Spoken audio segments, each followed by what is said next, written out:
In 2016, Konami released a Pachinko machine based on Metal Gear Solid 3 Snake Eater that featured remakes of the game's iconic cutscenes. For series fans that had been hoping for full remakes of the classics, especially in a post-Kojima Konami, this amounted to a gut punch. It was the slightest hint of what a modern take on Snake Eater could look like, but to see it you'd have to be seated in a pachinko parlor instead of getting the lengthy, cinematic Metal Gear Solid experience we had come to expect. 8 years later, the dream of a proper remake is being realized with Metal Gear Solid Delta: Snake Eater. Announced via a 2023 PlayStation showcase, questions immediately arose about what we could expect from this update. Hideo Kojima has long been absent from anything Metal Gear, and his signature style of storytelling and game direction is perhaps the series' defining feature. This first glimpse lacked the humor, flavor, and Kojima factor the fans expected from Metal Gear Solid trailers. Was Delta destined to be a soulless corporate remake of the 2004 classic?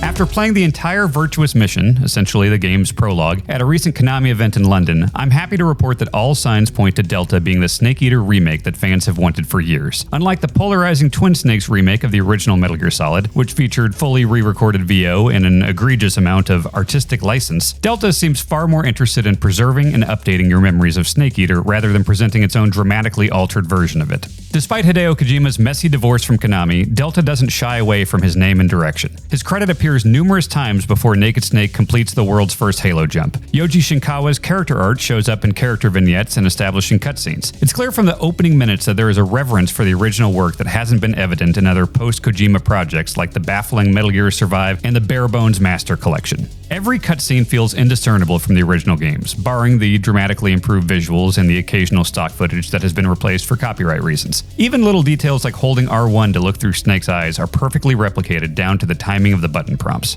Once you gain control of Snake, which takes a while, this is a Metal Gear game after all, numerous welcome gameplay updates become apparent. The older MGS games always had inventory and weapon selection relegated to the trigger buttons, but by utilizing left and right on the D-pad, Delta's modernized controls share more in common with Metal Gear Solid 5. A handy update allows you to swap your camo on the fly by holding up on the D-pad to quickly access the camo menu. Holding down, meanwhile, gives you quick access to your codec contacts. Your health, stamina, and camo index are now displayed in the lower middle of the screen rather than the upper corners.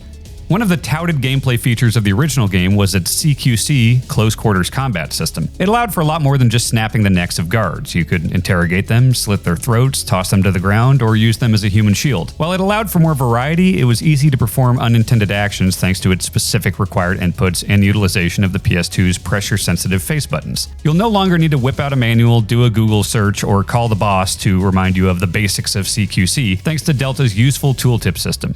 Those CQC techniques I taught you are sure to come in handy. Just grab a hold of an enemy with the right trigger and all of your options will be handily laid out on screen for you. This system will also remind you of Snake's potential actions in various combat scenarios. As I dangled off a bridge to avoid detection, I forgot that Snake could aim and shoot with one hand. Thanks to the tooltip, I pulled out my tranquilizer pistol and neutralized the approaching guard before he had a chance to discover me. While Snake always had these abilities, these quality of life updates in Delta reminded me of them and I wound up using them more as a result. With modern action games avoiding frequent load times, it's natural to wonder if Delta's gameplay zones would remain cordoned off into their own sections or if they'd be stitched together into a larger contiguous world. As is the case with most aspects of this remake, the developers have chosen to remain true to the flow of the original. You won't encounter any real load times when moving between areas, but the screen still fades to black and comes back in displaying the name of the new area just like in the original. This adherence to the experience of the original applies to most aspects of the gameplay. It's not like this is suddenly Breath of the Wild and Snake can climb every tree and scale rock faces. He's still limited to climbing the same ivy-covered trees that were there in 2004.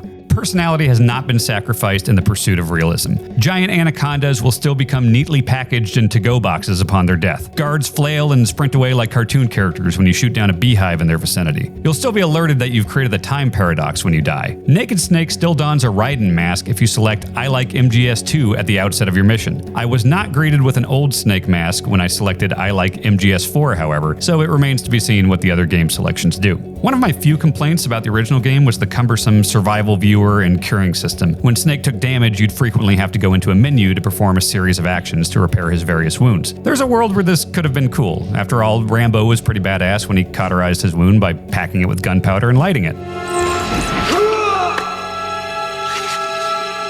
In this case, selecting numerous styptics and citric kits from a menu wasn't exactly an immersive experience. It remains to be seen if this system will be as intrusive in Delta, as it isn't introduced until just after the Virtuous Mission in the original game. That said, I did see a grayed out cure option in the survival viewer menu, so it's likely back in some form. In terms of truly new content, I did discover a bit during my 90 minutes with the game. Snake's initial bag of gear grants you a compass that presents cardinal directions as well as an objective indicator in the lower left corner of the screen. Rolling is given its own dedicated button, triangle, and you can now dive to the ground from a standing position. On top of the returning hidden frogs, I encountered one camouflaged duck toy. It was draped in what appeared to be a ghillie suit, and it went up in flames when I shot it, and it caused the duck to start hopping and quacking. It's unclear at this point what this accomplishes or if they're just a bonus collectible. Of course, the most obvious upgrade is the visual presentation, and Delta does not disappoint in this area. The lush jungle features far more detail than before, with additional ambient wildlife and tons of little details like Snake trudging through the mud and leaving a distinct trail. As Snake takes damage over time, it will be permanently reflected on his body and clothing during gameplay and cutscenes. All of the characters look fantastic and true to the original designs. Volgan's scars are deep and detailed, the N's eye pop is unsettling, and the Sorrow's blood rain is much more pronounced. My demo was locked to a 30 frames per second Fidelity mode, but the final release promises a 60 frames per second performance option. On the remake spectrum, Delta's ambitions fall somewhere between the enhanced visuals and quality of life upgrades of The Legend of Zelda, The Wind Waker HD, and the substantial Resident Evil reimaginings in recent years. It certainly isn't attempting to change things up as much as the newer Final Fantasy VII titles. This is a relatively straightforward, modernized remake of the original, which is in no way a complaint.